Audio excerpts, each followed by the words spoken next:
Lecture 4. Functionalism and Artificial Intelligence. Previously, we learned about token identity theory, which suggests particular instances of mental events are identical to particular instances of brain events. Token identity theory left open the possibility of multiple realizability. Different kinds of brains can have the same kinds of minds. We left off wondering which brain events are identical to mental events, and in virtue of what does that identity hold? How could we tell whether aliens have mental events identical to other events in their brains? The most common answers to these questions are found in functionalism. And so it is that we begin our first full-on foray into the intersection of science and metaphysics, specifically neuroscience and computer science.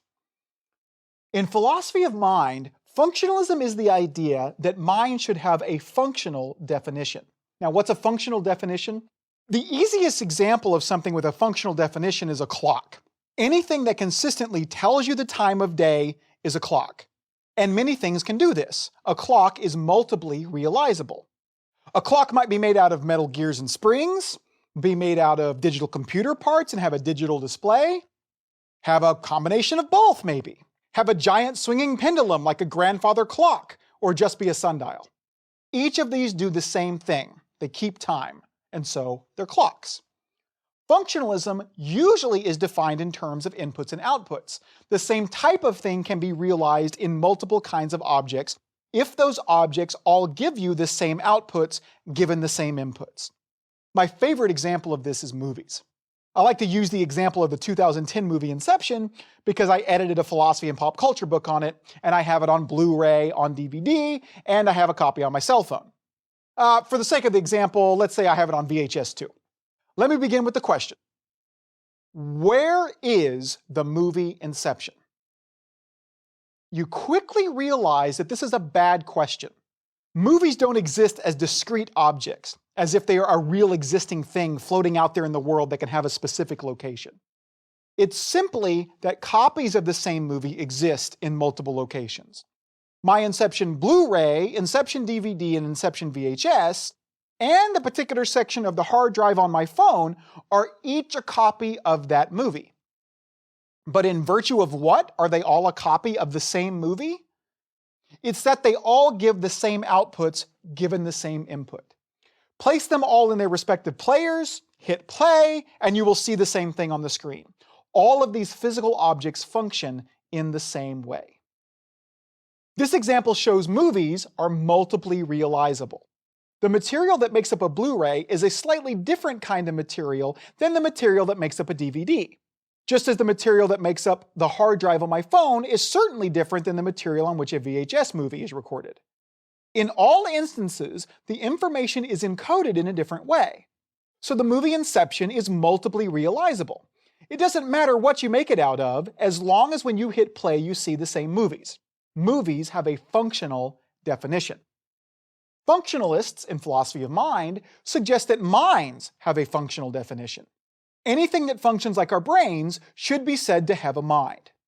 Anything that gives the same kind of outputs we do, given the same kind of input we receive, is minded. More specifically, anything that plays a role in a system like one of our mental states does would have to be that mental state. For example, the function of pain is to help us avoid damage to our body. When given the input that I receive when I set my hand on a hot stove, the pain I feel produces the output of jerking my hand away. Think again about token identity theory. Functionalism can help us identify which brain states mental states are identical to. Consider a scene from Iron Man 3. The Mandarin puts up a 3D representation of his brain and asks Pepper Potts to pinch him. When she does, a particular part of his brain lights up and causes him to pull his hand away. That, he declares, is the pain center in his brain. This, according to the functionalist, is exactly right. It is the part of his brain that functions as pain does. Upon the input of receiving damage, it causes him to pull his body away from what is causing the damage. Another reason the token identity theorists like functionalism is that it allows them to preserve their intuitions about the identity of mind and brain. Recall that it suggests even though the same type of mental state can be instantiated by different types of brains, each specific instance of a mental state is identical to a specific brain state. Functionalism allows for this to be true. Remember my copies of Inception? I have a Blu-ray copy of Inception, and that specific copy is identical to the physical Blu-ray disc. My VHS copy is identical to that particular VHS tape. They both contain the same movie, but they are separate and distinct copies, separate, distinct objects. And your Blu-ray copy of Inception, although physically identical to my copy, is your copy, not my copy. They are physically distinct objects that instantiate the same type of thing. We could even go so far as to identify particular scenes in the movie with particular pieces of information on the disc. The cliffhanger ending that doesn't reveal whether or not the top falls is right there on the part of the disc that is being read as that scene in the movie is shown on the screen. In functionalism, the same is true for minds and mental events.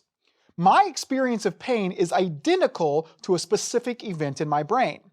Your experience of pain is identical to some specific event in your brain, even though your pain is the same type of experience as my pain. Let's suppose that one day we meet aliens. They let us study how their bodies work, and we see that when they touch a hot stove, an organ in their foot reacts a certain way and causes them to pull away from the stimulus. We would have to say that their experience of pain is identical to that physical event in their foot. That would be true even if that organ in their foot was made up of a totally different kind of material. For example, maybe they are silicon-based beings instead of carbon-based beings. Like carbon, silicon has 4 electrons in its outer shell, and so it can combine as carbon does with other atoms to form the same functionally equivalent molecules. Scientists think it's possible for silicon-based beings to have evolved on other planets. So it's possible the alien's brain is silicon-based instead of carbon-based. For the functionalist, it doesn't matter because their brain still functions the same way. This raises a very important and interesting question. Computers are silicon-based. They are made out of silicon chips. And computers are consistently getting more sophisticated. Not only can they do more, but they're behaving like us more. And I'm not just talking about dancing robots or speech machines that can replicate human sounds. I'm talking about computers that can seemingly think and understand language in almost the same way we do.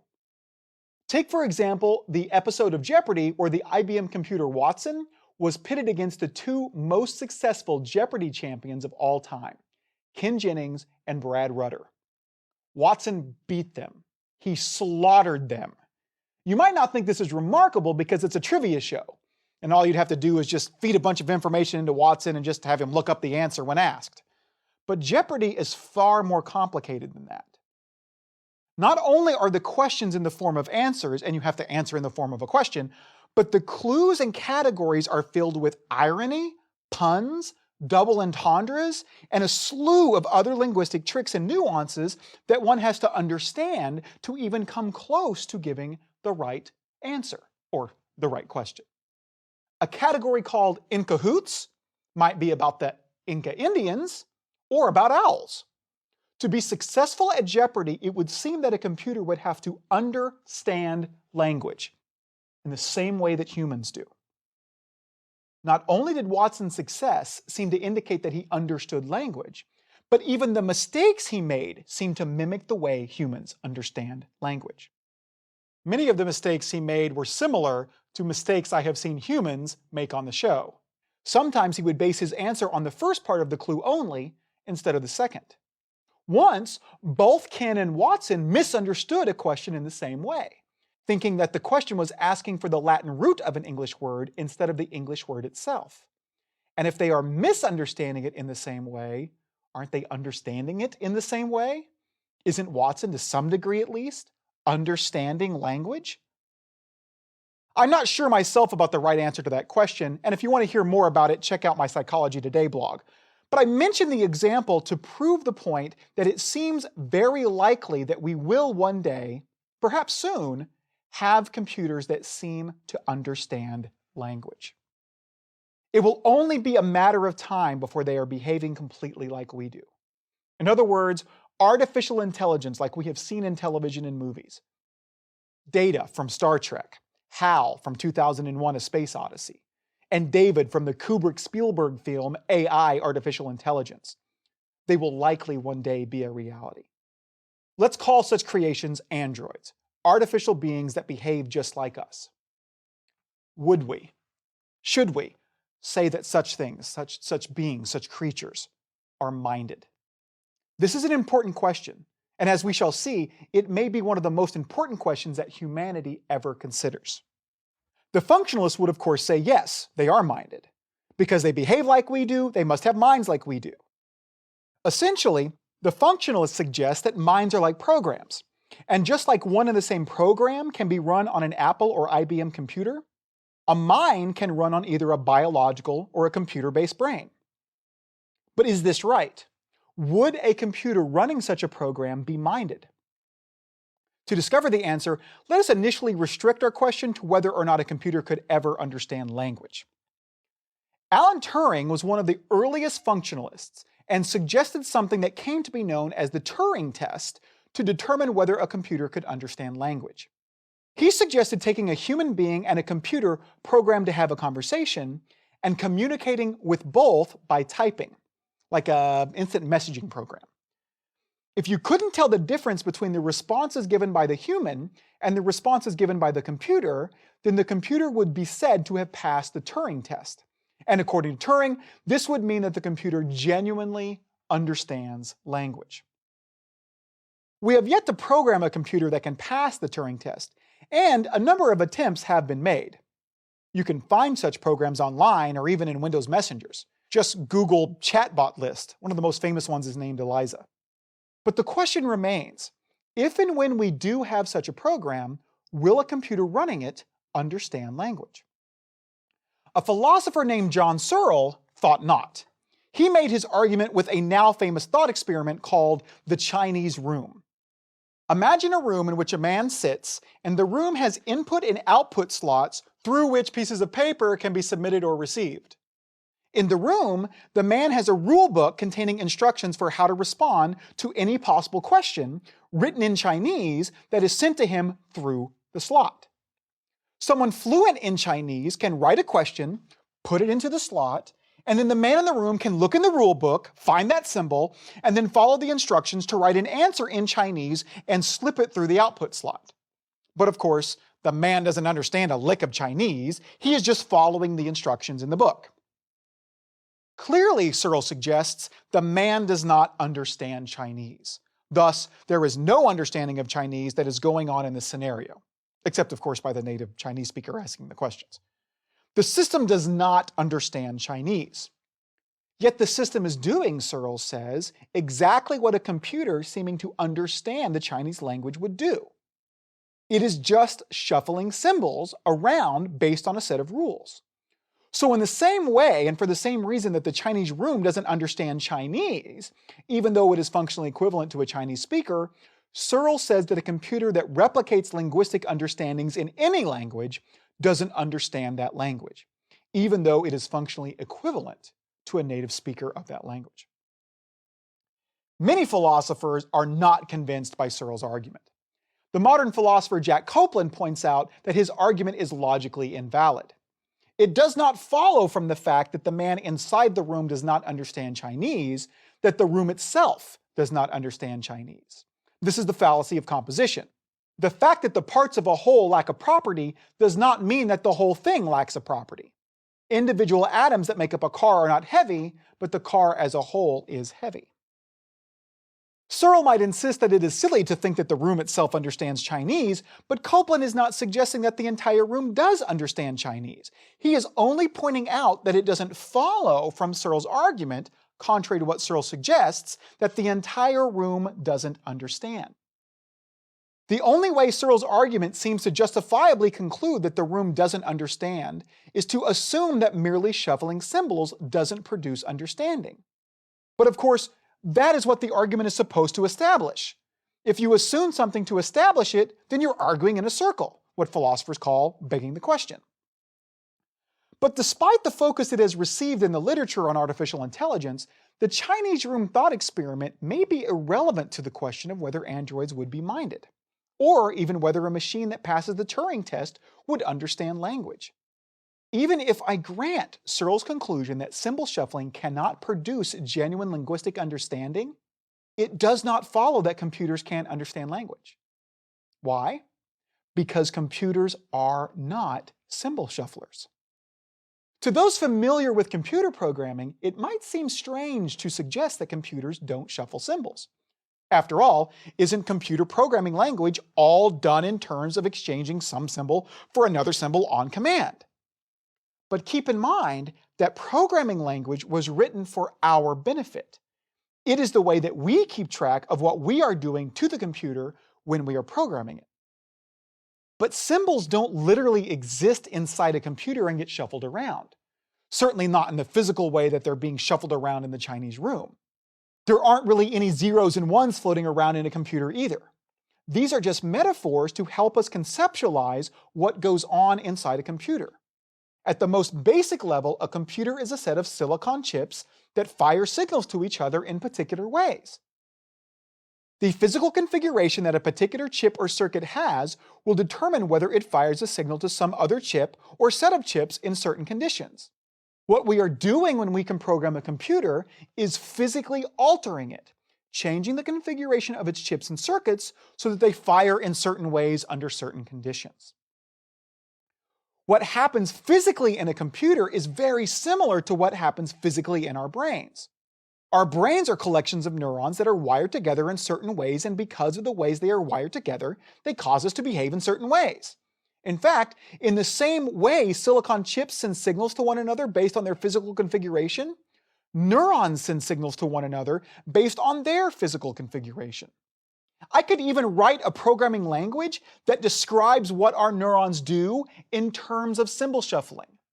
That doesn't mean that our brains actually shuffle symbols. It's just a metaphor. But that's my point. The fact that you can describe something as a symbol shuffler doesn't mean that it actually is a symbol shuffler, including computers. So the fact that we could describe a computer as a symbol shuffler doesn't mean that it is a symbol shuffler. Whether we will one day write a program that can pass the Turing test is an empirical question. We'll just have to wait and see. But we might also produce conversational computers or even fully functioning androids that behave just as humans do through a different method than direct programming. For example, back in the 90s, I went to an artificial intelligence conference where some grad students had developed a program for directing digital ants through a digital maze to find digital food. It was just a game, but the important part was how they developed the program. They didn't write it themselves. They randomly generated a series of instructions for navigating through the maze to find food and simply found which one did best. They then took that program, making it the parent program, and altered it randomly in 10 different ways. They saw how ants controlled by those programs performed, selected the most successful one, made it the parent program, and tried 10 random variations of that program. They did this over and over, and in the end, they had a program that very successfully navigated their digital ants to their digital food. A program that no one wrote. Perhaps we can produce a program that could pass the Turing test or even produce human behavior by using a similar evolutionary model. Another way we might avoid having to figure out the program for ourselves is by reverse engineering. We can simply study how the neurons in the human brain are physically configured and then replicate that physical configuration in a set of silicon chips. Such a configuration would be physically identical and thus functionally identical to our brains, and so a computer so configured would perform just as well as we would on a linguistic test or behave as we would in real-world situations. As we've learned, our behavior is dictated by our neural configuration. Therefore, an android with a functionally equivalent configuration written on its silicon, with a body that feeds that brain input like our body does, would behave in exactly the same way that we do. But we may not even need to program or copy a fully developed human brain to create an artificial one. An android brain may not need to be programmed or wired based on an existing person's brain. A baby's brain is primed to write itself as it experiences the world and learns.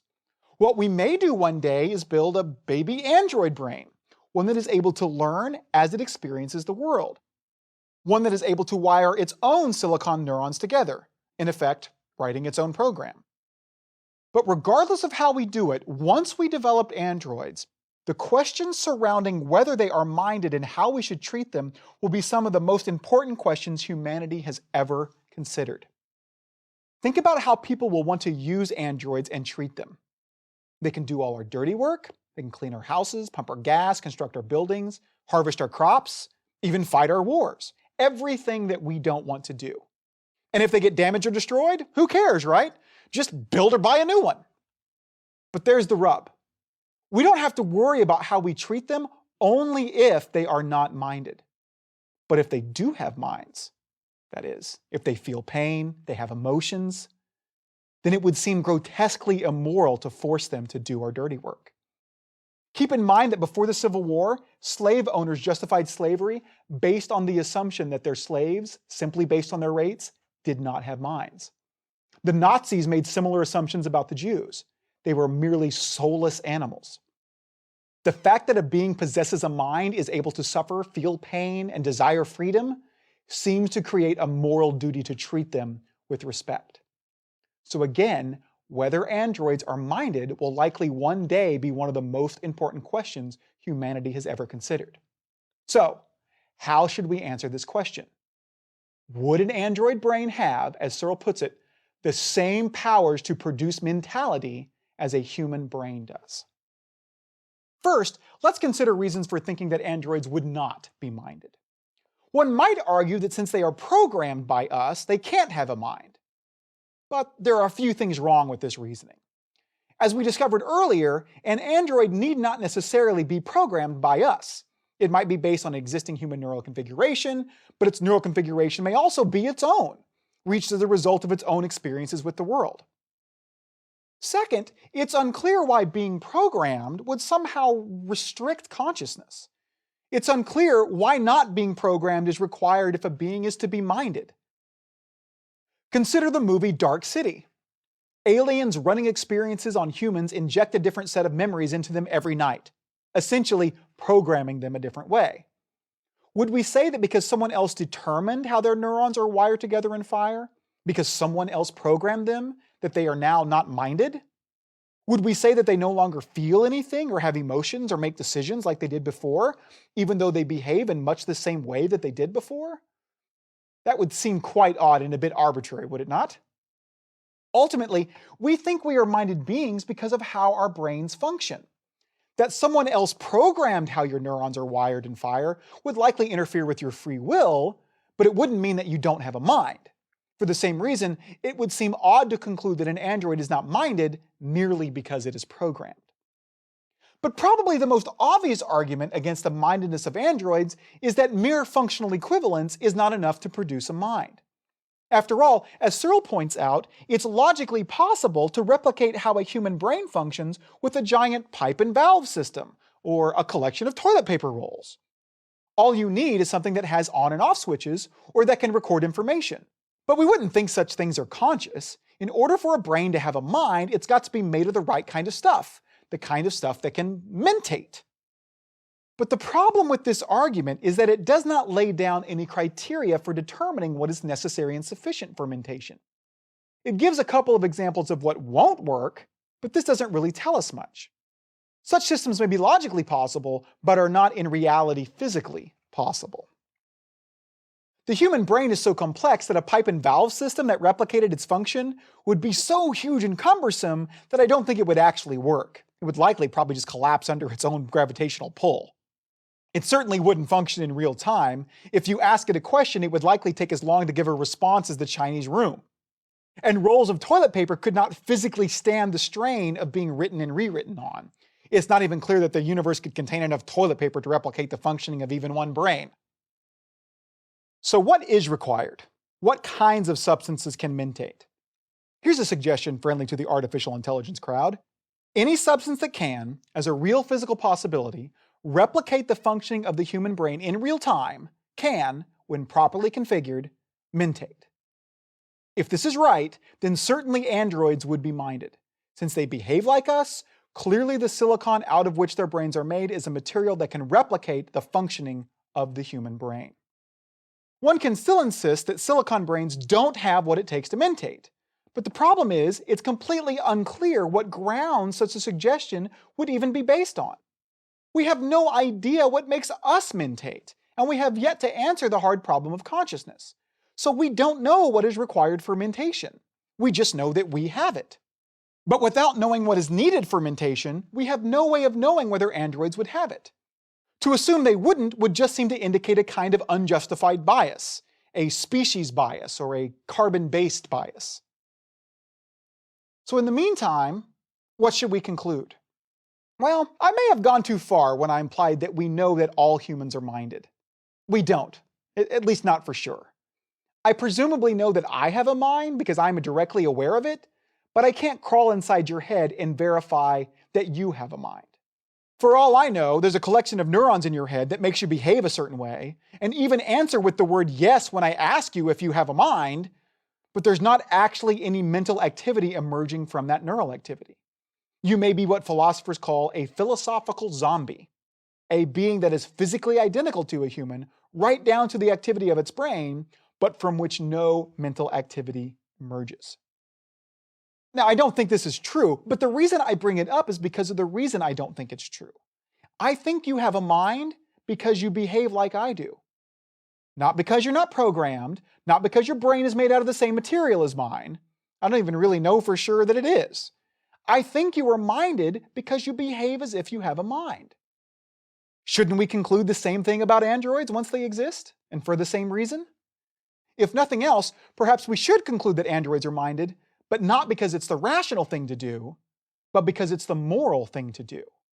After all, if they are not minded, but we avoid making them do all our dirty work because they might be, what harm has been done? So we have to do all our own dirty work. What else is new? But if they are minded, and we treat them as slaves, we will be repeating some of the most horrendous moral mistakes in human history. Is it really worth the risk? And it may not just be a moral risk. By treating androids as slaves, we may be putting our very existence into jeopardy. If you haven't seen it, watch the movie The Matrix and its subsequent sequels and backstory, such as the Animatrix. It tells the story of how we developed artificial intelligence, but then refused to treat it with respect, and it turned on us, waging a war against us that we could not win. Our own prejudices may be our biggest existential threat. But even though functionalism seems intuitive and gives us criteria for determining mindedness, it still falls short on one level. It doesn't answer the problem of qualia. After all, it seems that someone could be experiencing pain, but not react as people in pain usually do. If so, that part of their brain is not functioning in a pain-like way, yet they still are experiencing pain. As an example, think about masochists who enjoy pain. Or think about this possibility: someone who sees the world as you see a negative photograph. When they have a red experience, it appears to them as a green experience appears to you. They call it red because that is what they have learned to say when they have such experiences. And so functionally, the brain event that is supposedly identical to that mental event functions just like yours does. Yet it seems to be a different kind of experience. That just doesn't add up on functionalism. We need a better way to account for the qualia of experiences. The next theories we will discuss may do just that.